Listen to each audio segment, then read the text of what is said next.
തീർന്നു. സമയം എത്ര ആയുണ്ടോ? 10 മണിയായി. ഉപവാസപ്രവർത്തനമുള്ള ദിവസമാണ്. ഇന്ത്യയിലേക്ക് പോകട്ടെ. വെള്ളാപ്പള്ളി എന്ന വാർത്ത ന്യൂസ് കേൾക്കാം. പ്രാഥമിക അന്വേഷണങ്ങളിൽ നിന്ന് പുറത്തു വരുന്ന വിവരം ഇനി ഞെട്ടിക്കുന്നതാണ്. കാണാതായവർ മുഴുവൻ ക്രിസ്ത്യ വിശ്വാസികളാണെന്നാണ് ഇതിന്റെ ചില ക്രിസ്ത്യൻ വൃത്തങ്ങൾ പറയുന്നത്. വിശുദ്ധ ബൈബിളിൽ പറഞ്ഞതുപോലെ യേശുക്രിസ്തുവിന്റെ മടങ്ങിവരവാണ് ഈ സംഭവങ്ങൾക്ക് പിന്നാലെ കാരണമെന്നും എനിക്ക് പോകാൻ കഴിഞ്ഞില്ല. എന്റെ അദ്ദേഹത്തിന്റെ വിശ്വാസത്തിൽ കണ്ടുവന്നിട്ട് എനിക്ക് കർത്താവിനോട് പോകാൻ കഴിഞ്ഞില്ലല്ലോ. കർത്താവ് ഇനി എങ്ങനെ ഭൂമിയിൽ ജീവിക്കും? എന്റെ കർത്താവ് എനിക്ക് പോകാൻ കഴിഞ്ഞില്ലല്ലോ. എന്റെ എനിക്കിതൊന്നും കാണാൻ എന്റെ ശക്തിയില്ല. കർത്താവ് അനേകരെ കർത്താവിന് സുവിശേഷം അറിയിച്ചിട്ട് എനിക്ക് കർത്താവിനോടൊന്നും പോകാൻ കഴിഞ്ഞില്ലല്ലോ. എനിക്കൊന്നും കാണേണ്ടല്ലോ. രോമി ചേട്ടത്തി സാക്ഷി ചേട്ടത്തി ഇവിടെ ഇല്ലേ? മക്കളുടെ അടുത്ത് പോയോ? UK മറ്റോ? ചേട്ടത്തി കയ്യിൽ നോക്കാം. ചേട്ടത്തി സാക്ഷി സഹോദരൻ ചേട്ടത്തി പരിശ്രമം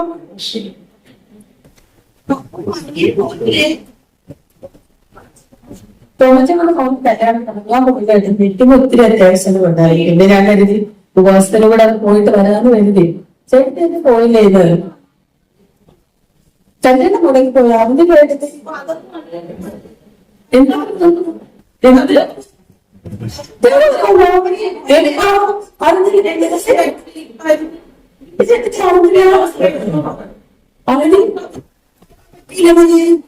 ഇന്ന് നമ്മൾ എന്ത് ചെയ്യും ചേട്ടത്തി? സംഭവത്തിന്റെ ഗുരുവിനെ വർദ്ധിപ്പിക്കുകയാണ്.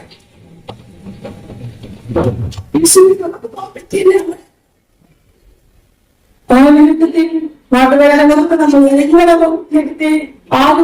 ചാച്ചക്കാരും കുടുംബക്കാരും എല്ലാം ചേട്ടത്തി പോകുന്നത്. ഇനി നമ്മൾ എന്ത് ചെയ്യും ചേട്ടത്തി? ഇനി നമ്മുടെ ജീവിതം എന്താണ് ചേട്ടത്തി?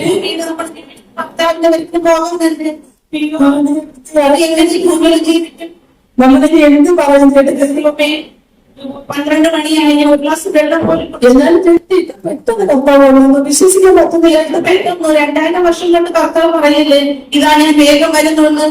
കാരണം ബൈബിളിൽ പറഞ്ഞിട്ടുണ്ട് ദേവദാസൻ എപ്പോഴും ഓർമ്മിപ്പിക്കുന്നതാണ്. പക്ഷെ നമ്മൾ അതൊന്നും ഓർത്തില്ല. എന്നാലും ഇത്ര പെട്ടെന്ന് കള്ളം പറഞ്ഞത്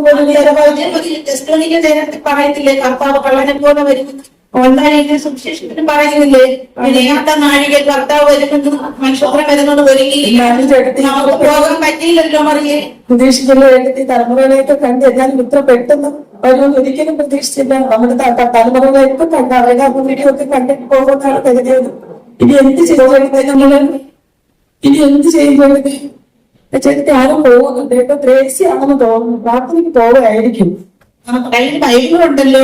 യോഗത്തിനും സമയം ആശീർവാദം അറിയാൻ പോയിരിക്കും. ഇപ്പൊ അറിവ് കാണത്തില്ല ഏട്ടത്തി. ഞാനൊന്ന് വിളിച്ചു നോക്കട്ടെ. അതൊക്കെ പതുക്കെ അത് ത്രേസ്യേ സ്തോത്രം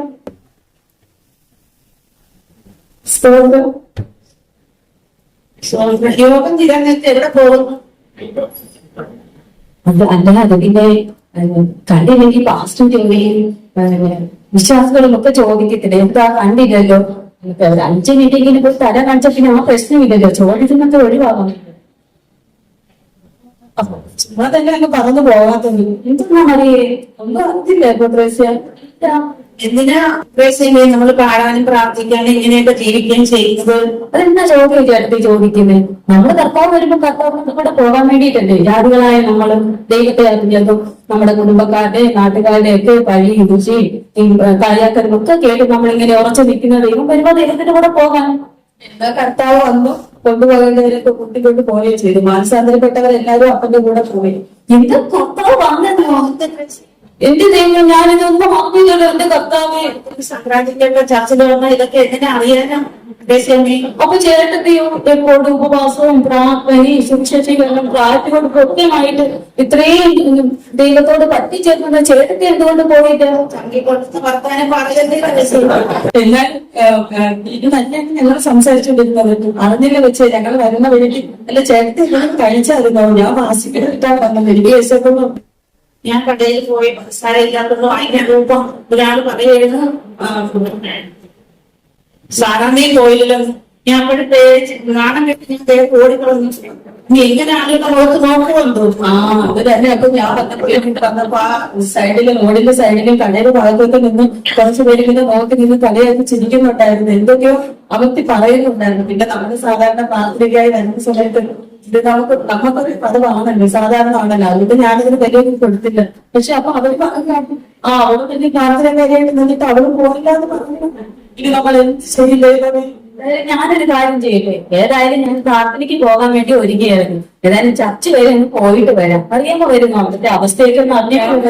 എന്റെ കൈകാലൊന്നും അറിയില്ല. പോകുന്ന വഴിക്ക് ആൾക്കാരൊക്കെ പറയുന്നത് വിഷുപ്പം കേൾക്കാൻ എനിക്ക് വയ്യ. ഞാൻ ഇവിടെ ഇരിക്കാം, പോയിട്ട് വാ. ശരി, വരാൻ പോകുന്നു.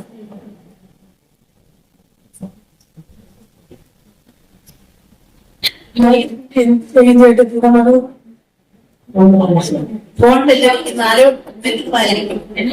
ചെടുത്തിയുടെ പോണെന്നാ തോന്നുന്നു. ആൾക്കാർ പോയിട്ട് എന്താ പോകാത്തതൊക്കെ ചോദിക്കണായിരിക്കും. അത് തന്നെ നമ്മള് കൂടെ പോയിട്ട് കാര്യമില്ല. കുറച്ച് നേരം കഴിഞ്ഞ് നമ്മൾ കഴിയാം. കുറച്ച് നേരം നമ്മൾ പോയിട്ട് കാര്യമില്ല വരും. അത് തന്നെ. ഞാൻ ഒന്ന് പോയി നോക്കാം കേട്ടോ.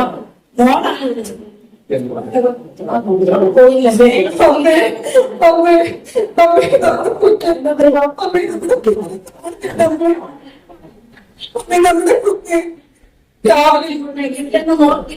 നോക്കിയില്ലേ?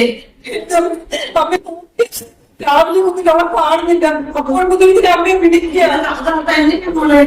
തന്നെയാ അമ്മ ഞാൻ വിളിച്ചിട്ട് കാണാതെ അമ്മയുടെ അടുത്തോട്ട് ഓടി വന്നത്.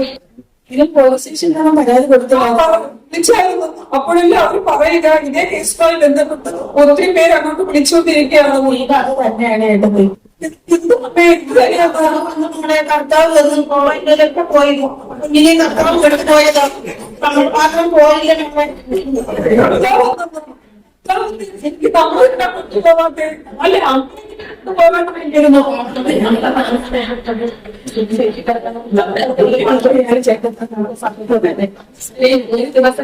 ഒരാളെ തുടങ്ങി ഏറ്റവും പുറത്തേക്ക് സുവിശേഷം പറഞ്ഞു വാർത്ത കൊടുക്കില്ലേ, ബൈബിള് കൊടുക്കും. ചേട്ടത്തി എന്താ പോയാലും ഉറക്കത്തിൽ പോലും എനിക്ക് തോന്നുന്നു ചേട്ടത്തിക്ക് ആ ഒരു ചിന്ത മാത്രമേ ഉള്ളൂ. ആ ചേട്ടത്തി പോയില്ല. ഞങ്ങൾക്കൊക്കെ കൈവേദികൾ പോയാൽ ഒരുപാട് പറയുന്നതും അശുദ്ധി ഒന്നുമില്ലാത്ത സഭയെ ചേർക്കാനാണ്. ഞാൻ ആദ്യകാലങ്ങളിലൊക്കെ എനിക്ക് നല്ല വിശ്വാസവും വിശുദ്ധിയൊക്കെ ആയിരുന്നു. എനിക്ക് സമ്പത്തും വിവിധ സൗകര്യങ്ങളൊക്കെ വർദ്ധിച്ചപ്പോഴും ഞാൻ ദൈവത്തിനൊക്കെ ഒരുപാട് അടുത്ത് പോയി. എനിക്ക് ലോകപരമായ ചിന്ത മാത്രമേ ഉള്ളായിരുന്നു. പണം ഉണ്ടാക്കണം, ബാങ്കിന് എത്ര രൂപയുടെ ഇടാം. എപ്പോഴും ഞാൻ ഈ സുവിശേഷമൊക്കെ പറയുമെങ്കിൽ അത് പുറമേ ഉള്ള ഒരു പ്രവർത്തനമായിരുന്നു. അകത്ത് ആ ഒരു സത്യസന്ധത ഒന്നുമില്ലായിരുന്നു. ഞാൻ ദേവദാസിനെ കുറ്റം പറഞ്ഞു, ദൈവമക്കളെയൊക്കെ കുറ്റം പറയുമ്പോ ആരെ വെച്ച് അനേകം വാക്കുകൾ മക്കളെ സപ്ലൈ ചെയ്തതിന്റെ മാറിപ്പോയി മക്കളെ. അപ്പോഴാണ് എനിക്ക് മനസ്സിലായത് ഇതുകൊണ്ടാണ് ഞാൻ പോകാത്തത്. പിന്നെ ഒരു കാര്യം എന്ന് പറഞ്ഞ് ഞാൻ ഇതൊന്നും തിരിച്ചറിഞ്ഞില്ല. ഞാൻ ദൈവത്തിന് അറിഞ്ഞുകൊണ്ടിരിക്കാമെന്നുള്ള ഒരു തിരിച്ചറിവ് എനിക്ക് ഇപ്പോഴാണ് കിട്ടിയത്.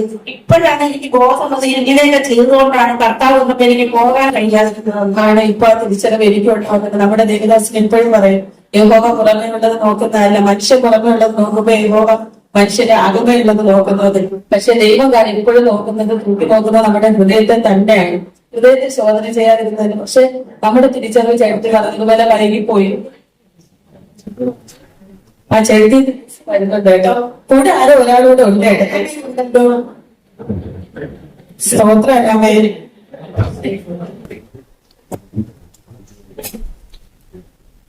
എല്ലാരും ചർച്ച പോയിട്ട് എല്ലാരും ഉണ്ടായിരുന്നോ? അപ്പോ വിഷമിക്കേണ്ട കാര്യമൊന്നുമില്ലെന്നേ. സാധാരണ വരുന്ന എല്ലാവരൊക്കെ തന്നെ ഉണ്ടായിരുന്നു.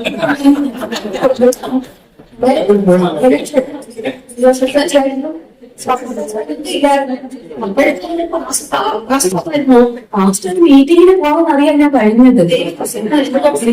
ദേവദാസിയും രണ്ടുപേരുടെ മീറ്റിങ്ങിന് പോകാൻ ഞാൻ പറഞ്ഞു.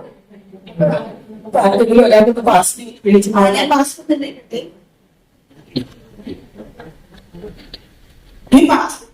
ദേവദാസി ഒന്ന് വിളിച്ചു നോക്കൂ. ദേവദാസി പങ്കെടുക്കുന്നില്ല. നമ്മുടെ ചെറിയ സഭയിൽ കുറച്ച് സ്ഥിരം വെച്ചവരൊക്കെ വിളിച്ചപ്പോ അവരാരും പങ്കെടുക്കുന്നില്ല. നമ്മൾ മാത്രം പോയില്ല. എന്റെ കർത്താവേ നമ്മുടെ രോഗം കഴിഞ്ഞില്ലല്ലോ കർത്താവേ. ഇപ്പൊ നമുക്കിന്റെ സഭയൊന്നും ഇല്ല ചേട്ടത്തി. പക്ഷെ നമുക്കൊരു പാസ് ഡേക്ക് വേണ്ടി സഭയില്ലാതെ എന്തിനാ സഭയിൽ ചേർക്കാൻ പുസ്തകം മണവാട്ടി സഭയെ ചേർക്കൊണ്ട് പോയി എന്തിനാണ് നമുക്ക് പാസ്പോർട്ട്? ഇനി നമുക്ക് ചെയ്യാനുള്ളത് നമുക്ക് വെളിപ്പാട് പുസ്തകം പഠിക്കാം, എന്നിട്ട് നമുക്ക് മകത്വ പ്രത്യക്ഷതയിലെങ്കിലും പോകാൻ പറ്റുമെന്ന് നോക്കാം. നമ്മുടെ ചർച്ചിലെ വെളിപ്പാട് പുസ്തകം ഇനി ആര് പഠിപ്പിക്കും? ദേവദാസം പഠിപ്പിക്കുന്ന സമയത്തൊന്നും നമ്മൾ ശ്രദ്ധിക്കത്തില്ലായിരുന്നു. ഇവിടെ കേട്ട് ഇവിടെയൊക്കെ കളയുമായിരുന്നു. ദേവദാസൻ എല്ലാ ആഴ്ചയും വെളിപ്പാട് പുസ്തകത്തെ കുറിച്ച് ബൈബിൾ സ്റ്റഡി നടത്തിക്കൊണ്ടിരുന്നു. അപ്പോൾ അതിന് സൂം മീറ്റിംഗ് ഉണ്ടായിരുന്നു. ഞാൻ ഒരു ദിവസം പോലും പോയിട്ടില്ല. സൂം മീറ്റിംഗിലാണ് കയറും, എന്നിട്ട് വീഡിയോ ഓഫ് ആക്കിയിട്ട് എന്റെ വീട്ടിലെ ജോലികൾ ചെയ്തോണ്ടിരുന്നു. അന്നൊക്കെ വിചാരിച്ച എന്തിനാണെന്ന്. ഇപ്പോഴല്ലേ ദൈവത്തിന്റെ മഹത്വം മനസ്സിലാകുന്നത്. കർത്താവ് ആണ്. ഞങ്ങളും അങ്ങനെ തന്നെയായിരുന്നു എടുത്ത്. ഞങ്ങളുടെ വീട്ടിൽ ആ കറക്റ്റ് സൂം തുടങ്ങുന്ന ദിവസം തന്നെ ആ സമയം തന്നെ അരിയാൻ ചപ്പാത്തി ഉണ്ടാക്കണം. അപ്പൊ ഞാൻ അടുക്കളയിൽ ഓഫ് ചെയ്ത് വെച്ചിട്ട് ഞാൻ മാവെടുക്കും, ഞാൻ കറി ഉണ്ടാക്കും. പക്ഷെ പാസ് ആവർത്തിച്ച് പറയും, നിങ്ങൾ വീഡിയോ ഓൺ ചെയ്യണം, ഇരിക്കുന്നവര് വീഡിയോ ഓൺ ചെയ്യണമെന്ന്. പക്ഷെ അത് ചെയ്യത്തില്ല. ഞങ്ങളിലും ഉണ്ടാകും. നമുക്കതിന്റെ സമയത്തില്ലായിരുന്നു. ഇനി അത് പറഞ്ഞു തരാനേ നമുക്ക് ആളില്ല. അപ്പൊ ഇതൊക്കെ അറിയണമെങ്കിൽ എന്റെ പൊന്നെ വെച്ച് വല്ല വന്നിരുന്നാൽ മാത്രം പോലെ. എവിടെയെങ്കിലും ഒരു കുട്ടിയൊക്കെ വന്നിരുന്നു നമ്മളെല്ലാവരും അങ്ങനെ തന്നെ എങ്കിലും പറയരുത്. വന്നിരുന്ന് വചനം കേൾക്കണം. പാസ്റ്റർ എല്ലാ ആഴ്ചയും പഠിപ്പിക്കുന്നതാണ്. വചനം കേൾക്കുക മാത്രമല്ല, അത് പോയി പാസ്റ്ററിൽ പറയുന്നത് പോയി വചനം ധ്യാനിക്കാനില്ല. അതൊക്കെ ഒന്ന് ധ്യാനിക്കണം. എന്റെ മഹിമ സഹോദരി ഇനി പറഞ്ഞു വഴക്കുണ്ടാക്കുന്ന ഒരു കാര്യമില്ല. അകത്തെ പ്രത്യക്ഷത എന്തെന്ന് ഞാൻ പറയാം. കർത്താവിന്റെ വരവിൽ 2 ഘട്ടങ്ങളുണ്ട്. ഒന്ന് മേഘ പ്രത്യക്ഷത, അതാണ് ഇപ്പോൾ സംഭവിച്ചത്. അത് ലോകമറിയില്ല, ഇവരെ ചേർക്കുവാനാണ് വരുന്നത്. രണ്ടാമത്തത് മഹത്വ പ്രത്യക്ഷത, അത് യഹൂദന്മാരുടെ രക്ഷയ്ക്കായിട്ടാണ് വരുന്നത്. ഇപ്പൊ രക്ഷപ്പെട്ടു. അപ്പൊ നമുക്ക് പോകാമായിരിക്കില്ലേ? ഈ മേഘപ്രത്യക്ഷതയിൽ പോകാത്തവർക്ക് അന്നും പോകാൻ പറ്റത്തില്ല. കാരണം എന്തെന്ന് വെച്ചാല് അന്ന് പറയാനുള്ള രക്ഷയില്ല. യഹൂദന്മാരെ രക്ഷിക്കുവാനാണ് മഹത്വ പ്രത്യക്ഷത. അന്ന് നമ്മുടെ ജീവിതം ഭയാനകമായിരിക്കും.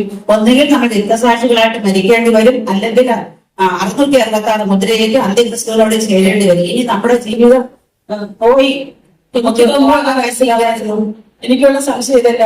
ഇത്രയും വചനധ്യാനവും ഇത്രയും വചനത്തിനെ കുറിച്ചുള്ള അറിവും പരിചയവും എല്ലാം ഉള്ള ചേട്ടത്തി എന്തുകൊണ്ട് പോയില്ല? എനിക്കത് മനസ്സിലാവുന്നേ.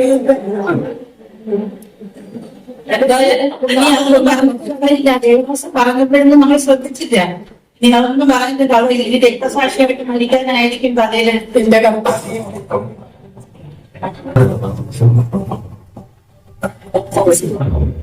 ലോകം ഇതുവരെ കണ്ടിട്ടില്ലാത്ത ഒരവസ്ഥയിലേക്കാണ് ഒരു നിമിഷം കൊണ്ട് വീണ് പോയത്. വാഹനങ്ങൾ ഓടിച്ചുകൊണ്ടിരുന്നവർ, വിമാനങ്ങൾ നിയന്ത്രിച്ചിരുന്നവർ പെട്ടെന്ന് അപ്രത്യക്ഷരായി. അതിനുശേഷം സംഭവിച്ചത് മുഴുവൻ ലോകവും കണ്ടു. നിയന്ത്രണം നഷ്ടപ്പെട്ട വാഹനങ്ങൾ, ആകാശത്ത് നിന്ന് വീണ വിമാനങ്ങൾ, ഒരേ സമയം വിവിധ രാജ്യങ്ങളിൽ. ഈ അപകടങ്ങളിൽ ആയിരക്കണക്കിന് ആളുകൾ മരിച്ചു, 100കണക്കിന് ആളുകൾ ഗുരുതരാവസ്ഥയിൽ ആശുപത്രികളിൽ. ഇതെന്ത് സംഭവമാണ്? ഈ ചോദ്യം ലോകമാകെ ഒരേ സ്വരത്തിൽ കാണാനായത് ഭൂരിഭാഗവും കുഞ്ഞുങ്ങളാണെന്ന റിപ്പോർട്ടുകൾ സംഭവത്തിന്റെ വർദ്ധിപ്പിക്കുകയാണ്. ഇത് ഒരു സാധാരണ അപകട പരമ്പരയല്ല. അധികൃതർ പോലും അത് തുറന്നു പറയുന്ന ഘട്ടത്തിലാണ്. വിവിധ രാജ്യങ്ങളിൽ നിന്നുമുള്ള ദൃശ്യങ്ങൾ ഇപ്പോൾ ലൈവായി പുറത്തുവരികയാണ്.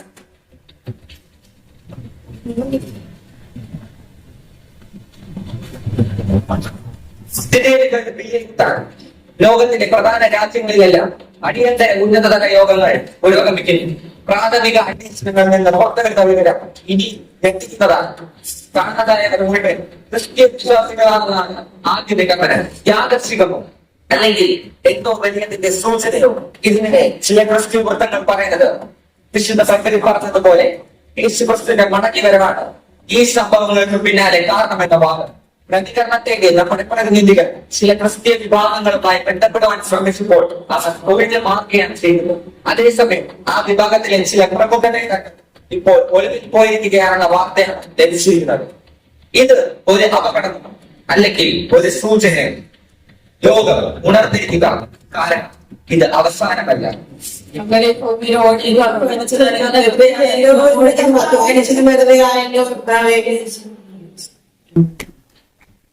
കർത്താവ് നമ്മൾ സഭയെ ചേർത്തുകൊണ്ട് പോയാൽ പിന്നെ നമുക്ക് ഇവിടെ കൃപയാലുള്ള രക്ഷയില്ല.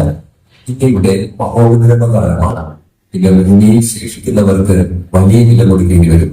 ഒന്നുകിൽ നാം രക്തസാക്ഷികളായി മരിക്കേണ്ടി വരും, അല്ലെങ്കിൽ 666 മുദ്രയേൽക്കേണ്ടി വരികയും അന്തിക്രിസ്തുവിന്റെ മഹാപീഡനം അനുഭവിക്കേണ്ടി വരികയും ചെയ്യും. അതുകൊണ്ട് എല്ലാവരും കർത്താവിന്റെ മേഘപ്രത്യക്ഷതയിൽ പോകാൻ ഒരുങ്ങുക. കർത്താവ് നിങ്ങളെല്ലാവരെയും അനുഗ്രഹിക്കുമാറാകട്ടെ. ആമേൻ.